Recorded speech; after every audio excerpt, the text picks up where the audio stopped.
Im Moment dreht sich alles um Eckhard von Hirschhausen.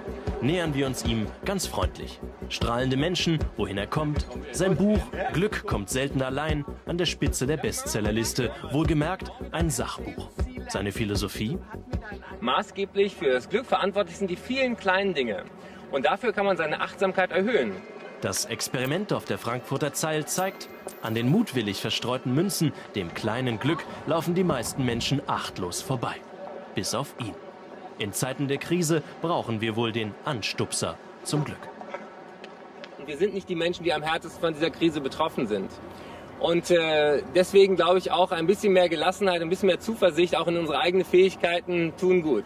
Außerdem macht Geld kopflos, meint der Arzt und Komiker. Aber glücklich? Geld macht glücklich, und zwar am meisten, wenn wir es für andere ausgeben. Stimmt tatsächlich. Probieren Sie es aus. Und jetzt alles auf Anfang. Hirschhausens Weisheiten kann man auch kritisch sehen. Zu seinen medizinisch-psychologischen Erklärungen kommen nämlich Bastelbögen und alle 2 Zeilen ein Witz. Der 41-Jährige wehrt sich denn auch gegen den Anwurf, sein Buch sei arg simpel gestrickt und unwissenschaftlich. Glück kommt selten allein ist wissenschaftlich fundiert. Ich erzähle nichts sozusagen einfach nur aus heiterem Himmel, sondern das ist medizinisch-psychologisch auf dem aktuellen Stand. Manchen Ratschlag finden Kritiker allerdings eher küchengeeignet. Neid ist ein sicherer Glückskiller.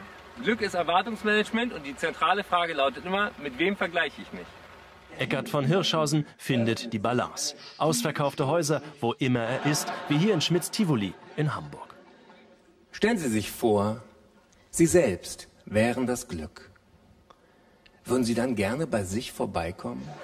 In Krisenzeiten wollen seine Leser Zuspruch oder Karlauer. Die Kasse klingelt, weil die Stimmung im Buch stimmt, auch wenn sich viel Zusammengefasstes findet. Einige Texte stammen aus von Hirschhausens Programm Glücksbringer, mit dem er seit 2006 unterwegs ist. Nicht jeder, der gesund ist, ist glücklich. Nicht jeder, der krank ist, ist unglücklich. Aber wer öfter glücklich ist seltener krank. Denn es gibt tatsächlich in der Glücksforschung wenige Befunde, die weltweit überall immer wieder bestätigt wurden, wie der eine zentrale Punkt: Freundschaft, soziale Beziehung ist der allerwichtigste Faktor zur persönlichen Zufriedenheit.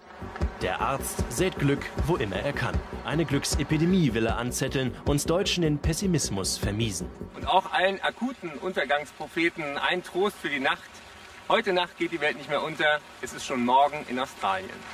Sicher, man kann auch ohne von Hirschhausens Erkenntnisse glücklich werden. Aber ihn zu hören oder lesen macht einfach mehr Spaß.